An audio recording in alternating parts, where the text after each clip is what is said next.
doucement, pas à pas. J'aime bien la politique des petits pas et c'est vraiment ce que j'ai ressenti. J'ai été marquée sur le fait que l'apprentissage, c'est bien, mais apprendre sans mettre en pratique, c'est très français, on est très très intelligent, sauf que derrière, ça sert à rien. Voilà, donc moi je suis quelqu'un de super pragmatique, super opérationnel, pas du tout conceptuel, pas du tout... Voilà. Et donc ça fait 1 an que je fais partie de Sol.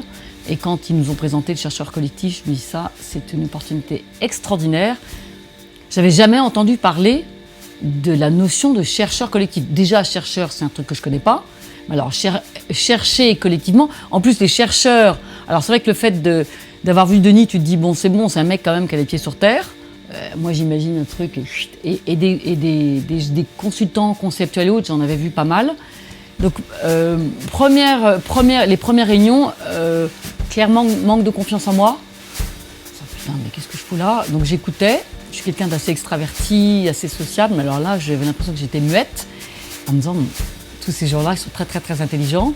Et par ailleurs, beaucoup de sincérité, d'authenticité, de relations plutôt cool.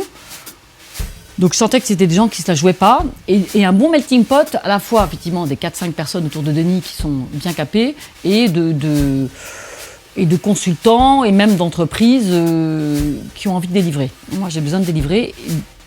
Et alors, ce que j'ai adoré, c'est quand Denis nous a fait faire le truc d'anthropologue. Et donc, il y avait un bon équilibre entre « je vous lâche, je vous dis pas tout, donc vous allez expérimenter, et quand même, je vous donne suffisamment pour y aller ». Pour moi, ça a été vraiment le moment où je me suis dit « ce truc est génial ». Et du coup, ce salon de coiffure prenait toute une épaisseur.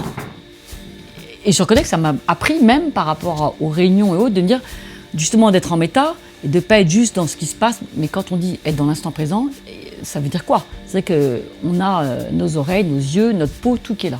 Et en fait, ça a été exactement... Alors peut-être qu'on en reviendra après pour les entretiens, mais quand on a créé le questionnaire d'entretien, c'est vrai qu'on en mélange un peu tout, mais à distance, on a quand même réussi à très bien créer, chacun avait pu apporter sa pierre à l'édifice. Et j'ai eu du mal à me lancer et il a fallu que j'attende que Denis, je crois qu'il y a Denis et puis une autre personne qui ont fait un entretien, donc ils nous ont envoyé l'entretien pour me rassurer moi-même, de me dire finalement les questions marchent super bien et en fait j'ai juste à écouter. Voilà, donc vraiment c'est cet équilibre entre on nous aide à mettre le pied à l'étrier, on nous donne des éléments, on ne nous donne pas tout, on se lance dans le bain et voilà, et on y arrive. Alors j'en ai fait 6, je suis très fière parce que j'en ai fait beaucoup. Voilà, donc je me suis lancée, puis en fait je me suis dit, c'est juste poser des questions, juste être branchée sur ce qu'ils disent, et ce que j'ai trouvé difficile et à la fois très plaisant, c'est de dire, t'as pas à répondre. Donc tu t'écrases, t'as pas à répondre, t'es pas dans une négo commerciale, t'es juste là à écouter. J'ai découvert... En tout cas, j'ai encore progressé dans cette capacité, je pense, d'être dans l'écoute. Et puis, alors, par rapport à ce que moi, je savais de l'organisation apprenante, je trouvais ça vachement marrant d'entendre d'autres personnes, de manière très concrète, parler de choses où ça résonnait. L'apprentissage, c'est peut-être 10% de la formation telle qu'on l'entend, hein, et 90% d'informel. Ce qui est le propre de l'organisation apprenante, ce pourquoi je me suis battue dans mon ancienne société et que je prône aujourd'hui, mais la formation à salle, les gens, j'étais même étonnée, les gens n'en parlent presque pas.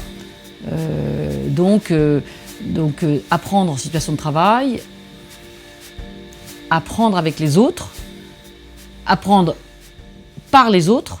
Ce qui m'a beaucoup marqué, c'est le besoin de confiance, que s'il n'y a pas de confiance, qui est que ce soit 25 ans ou 55 ans, c'est la même chose.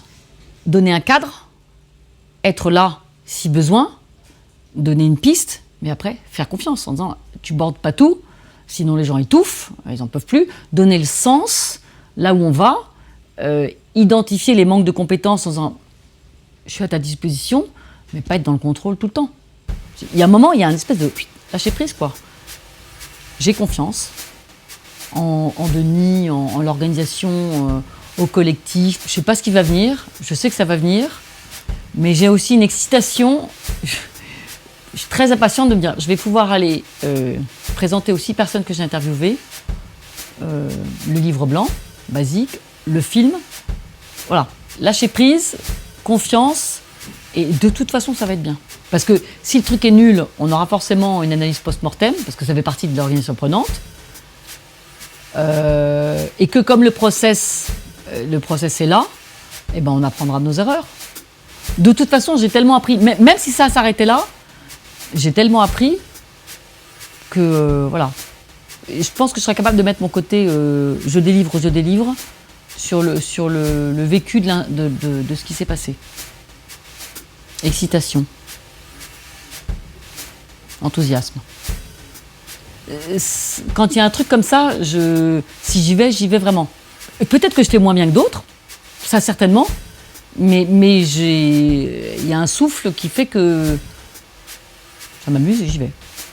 Mais oui, c'est ressourçant, c'est la balle de ping-pong, c'est de dire oh, putain, j'aurais pas pensé à ça. Au-delà du chercheur collectif, c'est intéressant de voir les jobs des autres, comment ils font. Ouais. En fait, je pense que quand je me suis engagée aussi, il y avait cette volonté de mieux vivre vraiment ce que c'était que l'organisation prenante. Parce que je l'avais vécu dans mon ancienne organisation, où on avait fait appel à un consultant et autres. Mais je me disais, je pense que ça va beaucoup plus loin. Donc en fait, il y a cette espèce de goûter et vivre l'organisation prenante. Voilà. Parce on le fait à la fois entre nous, à la fois avec tous les interviews qu'on fait. Et puis là, je pense que le week-end, on va encore apprendre... rien, en fait, en codant, c'est encore un autre dans le cerveau, c'est une autre gymnastique. Ouais, moi je dirais goûter et vivre l'organisation prenante. Voilà, ce sera le mot de la fin.